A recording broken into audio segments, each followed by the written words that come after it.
Middle east के अंदर एक तो ये है कि बुनियादी तौर पे एक डिस्प्यूट पहले से एग्जिस्ट करता है और वो सऊदी अरब और ईरान की शक्ल में है।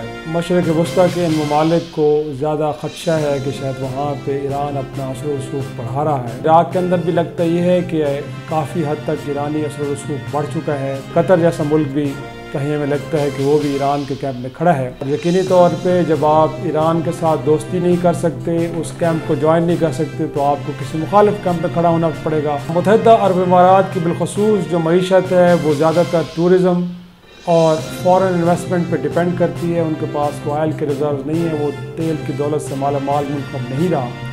तो ऐसे में जब आपकी मईशत का दारोमदार फॉरेन इन्वेस्टमेंट और टूरिज़म पे हो, तो फिर आपकी जो खारजा पॉलिसी है वो काफ़ी हद तक कंप्रोमाइज़ हो जाती है। जब प्राइम मिनिस्टर ऑफ पाकिस्तान ने एक स्टेटमेंट दी एक इंटरव्यू में, तो उसके अगले दिन या उसी दिन शाम को कहीं हमें लगा कि सऊदी हुकाम को भी ख्याल आया कि उनको भी कोई वाज़ेह पोजीशन लेनी चाहिए।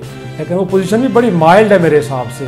लेकिन जिस तरह का रिस्पांस रिएक्शन सऊदी अरब की जानिब से आया है कि जब तक दो रियासती हाल को तस्लीम नहीं किया जाता, जब तक इजराइल एक्सपेंशन की पॉलिसी को तर्क नहीं कर देता, तब तक वो इस तरफ इस चीज़। और ये मैं नहीं कह रहा, ये फैक्ट्स बता रहे हैं कि इसी अरब लीग ने जनरल सीसी को $15 अरब का पैकेज दिया, गोया कि आप वहाँ पे आमरीत को तकवीम और देना चाह रहे हैं, वहाँ पे जमहूरियत को आप नहीं पर अपने दे रहे। तुर्की ने अपने गुजरे बरसों में ये साबित किया है कि वो नेशन एक बड़ी ज़बरदस्त नेशन है, जिस तरह उन्होंने माशी तरक्की की। अगर शेरी मज़ारा साहबा के आर्गूमेंट के अंदर बहुत बड़ी जान है, तो मैं समझता हूँ कि प्राइम मिनिस्टर साहब को भी उनको सुनना चाहिए और ख़ुसूसी इजलास होने चाहिए और दफ्तर खारजा की टीम को बुलाना चाहिए। अस्सलाम वालेकुम, खबरजात के साथ मज़हर मलिक हाज़िर खिदमत है। आज मशरिक़ वस्ता और स्पेशली इसराइल के साथ जो इस टाइम पूरी दुनिया के एक ताल्लुकात की एक लहर चल निकली है, जिस पे पाकिस्तान ने भी अपनी फॉरेन पॉलिसी क्लियर की है,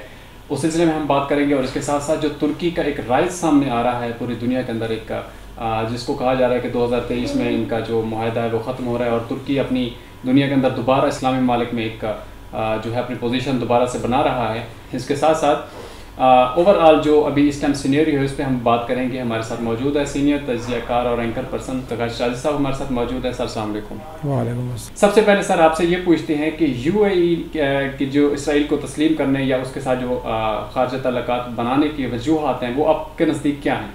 देखें, मिडल ईस्ट के अंदर एक तो ये है कि बुनियादी तौर पे एक डिस्प्यूट पहले से एग्जिस्ट करता है और वो सऊदी अरब और ईरान की शक्ल में है। और मशरक़ वस्ता के इन ममालिक को ज़्यादा ख़दशा है कि शायद वहाँ पे ईरान अपना असर व रसूख बढ़ा रहा है और इस असर व रसूख को कम करने के लिए कोशिशें भी की गई। आपने देखा है कि यमन को लेके भी अरब इत्तेहाद ने मिल के वो जंग लड़ी, अगरचे उसमें उनको नाकामी हुई।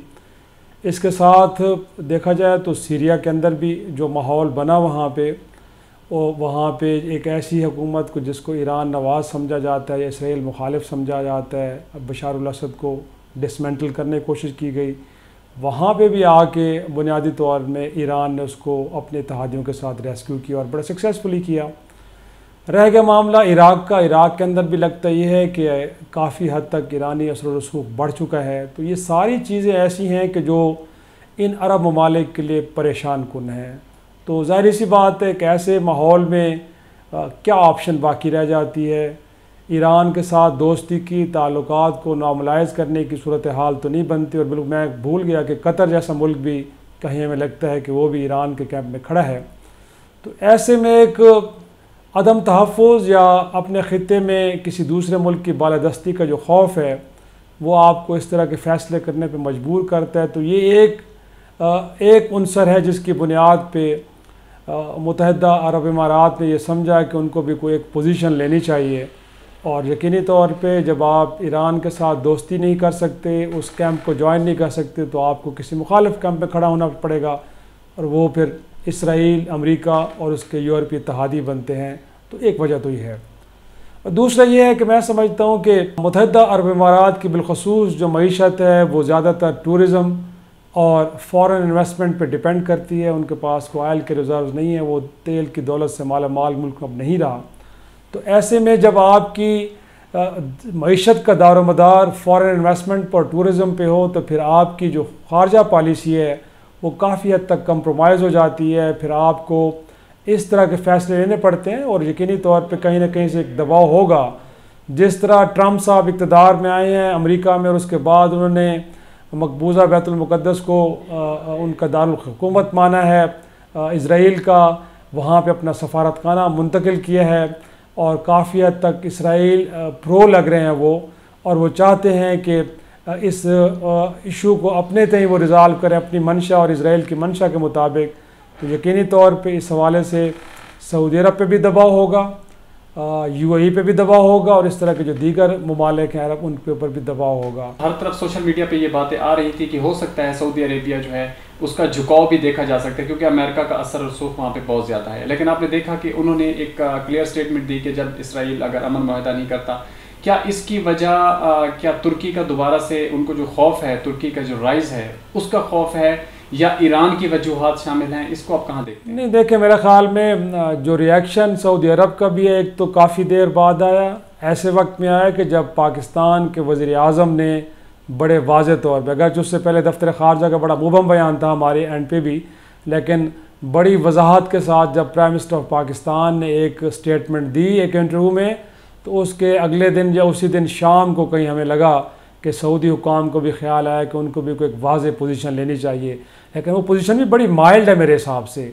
वो मुल्क कि जब कतर के साथ डिस्प्यूट में गया तो उन्होंने अपने सफारती ताल्लुकात ख़त्म कर दिए, उनसे अपने सफ़ीर वापस बुला लिए गए, उनके साथ किसी सूरत भी उन्होंने अपना ताल्लुक़ बाकी नहीं रखा।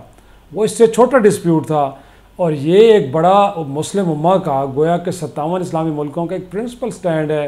फ़लस्तीन के मामले पे किसी किस्म का कोई कन्फ्यूजन नहीं है।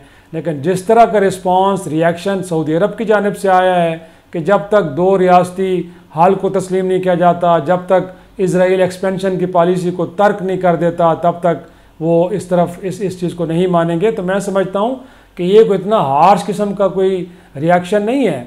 तो हमें लगता है कि वो भी कहीं ना कहीं एक दबाव फील कर रहे हैं और यही वजह है कि जब मशरक़ वस्ता बिलखुसूस सऊदी अरब के विज़िट पे ट्रंप साहब भी आए हैं तो यहाँ से उनका जहाज़ फिर उड़ के इसराइल में जाके उतरा है।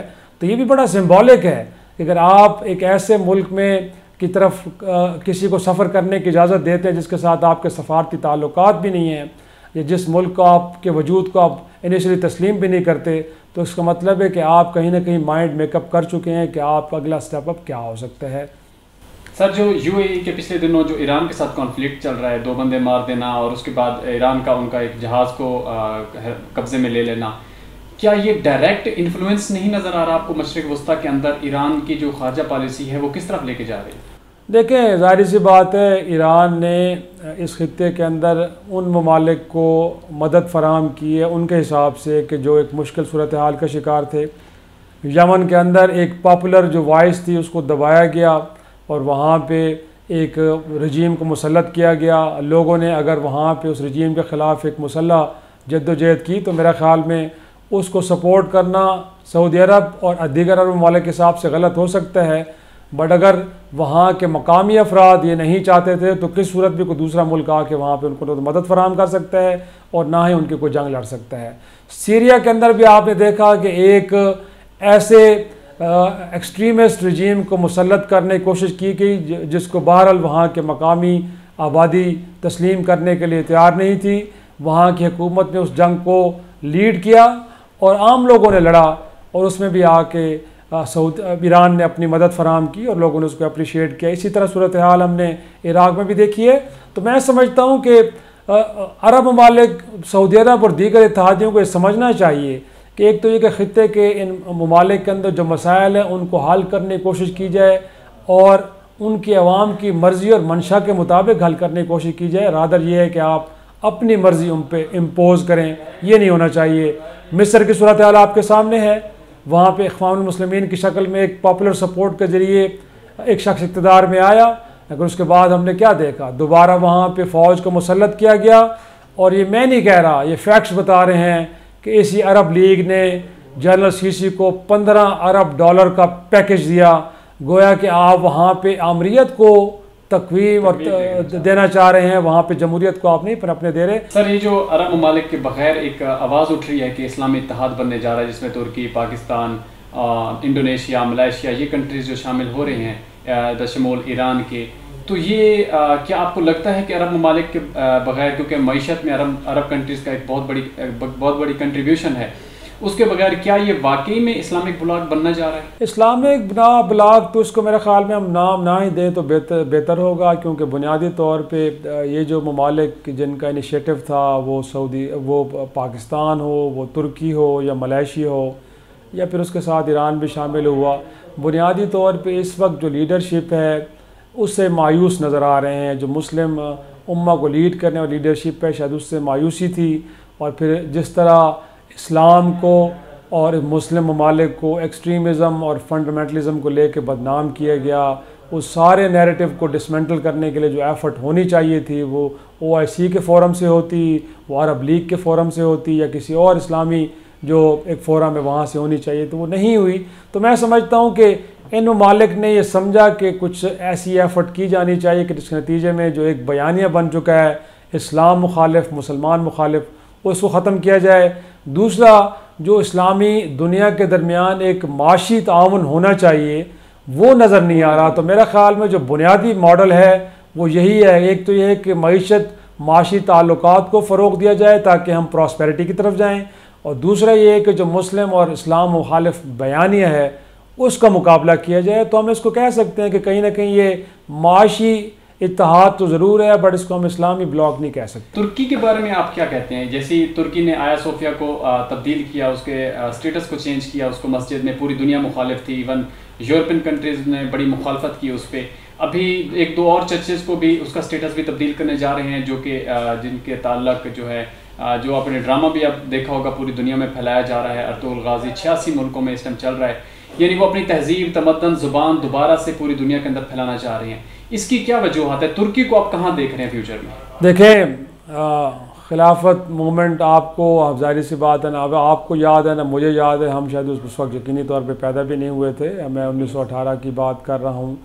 तो मकसद ये है कि एक वक्त में यकीनी तौर पे तुर्की ने मुस्लिम वर्ल्ड को लीड किया है, और वो खादिम हरमैन शरीफियन का स्टेटस भी उन्हीं के पास था, गोया कि वो कस्टोडियन ऑफ होली प्लेसेस थे। उनका एक माजी तो बड़ा शानदार रहा है, लेकिन ज़ाहिर सी बात है अब वो सूरत हाल तो नहीं है।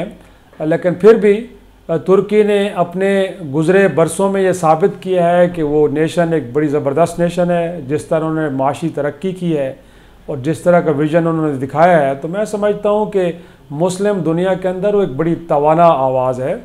और रह गया मामला ये कि आया सोफिया या फिर उसके साथ दीगर कुछ चर्चेज़ को मसाजिद में तब्दील किया गया है, तो उनकी तारीख़ को देखना चाहिए। अगर ये इमारतें माजी में मसाजिद की शक्ल में रही हैं, तो मैं नहीं समझता कि इसके ऊपर यूरोप या किसी और मुल्क को एतराज़ करना चाहिए, क्योंकि यूरोप को फिर ये भी देखना चाहिए कि हिंदुस्तान के अंदर बाबरी मस्जिद, जिसके ऊपर मुसलमानों का क्लेम है और कई सदियां पहले वो तामीर हुई थी, और कहा यह जाता है कि यहाँ पे राम मंदिर नहीं था बल्कि मस्जिद ही थी जो बनाई गई थी, लेकिन उस मस्जिद को एक्सट्रीमिस्ट हिंदुओं ने मिसमार किया, और वहाँ की एक आला तरीन अदलिया ने बड़ा कन्फ्यूज किस्म का जजमेंट दिया, जिसके नतीजे में आज उस मस्जिद की जगह पे मंदिर तामीर हो रहा है। तो अगर यूरोप ने इस मामले पे चुप साध के रखी है, तो फिर आया सोफिया हो या दीगर मसाजिद तुर्की के अंदर जिनको खोला गया दोबारा से, उनके ऊपर भी इसी तरह के रवैया का इजहार होना चाहिए। पिछले दिनों आपने देखा होगा कि पाकिस्तान सिटिंग एक मिनिस्टर जो है ह्यूमन राइट्स की, उन्होंने बड़े क्वेश्चन मार्क उठाए हैं इस की कारकर्दगी पे। आपको क्या नज़र आता है कि ऐसे मौका पे जब पाकिस्तान एक अच्छे ब्लॉक की तरफ जा रहा है, या पाकिस्तान एक एटमी मुल्क होने के नाते इस्लामी दुनिया में एक बड़ा रुतबा रखता है, ऐसे मौके पे सिटिंग मिनिस्टर का ऐसा बयान, क्या वाकई में ऐसा है कि हमारी खारजा पॉलिसी में कुछ खामियां रह गई? मेरा ख्याल है कि जब आप हुकूमत पे होते हैं तो इस तरह के इश्यूज़ को आप बंद कमरों में बैठ के डिबेट करें, लेकिन कैमरों में के सामने खड़े हो के इन इश्यू को एड्रेस करने की जब भी कोशिश की गई है, तो वो कोशिश बारावर साबित नहीं हुई, बल्कि उसके नतीजे में एक तनाव और एक कशीदगी की फ़िज़ा पैदा हुई है।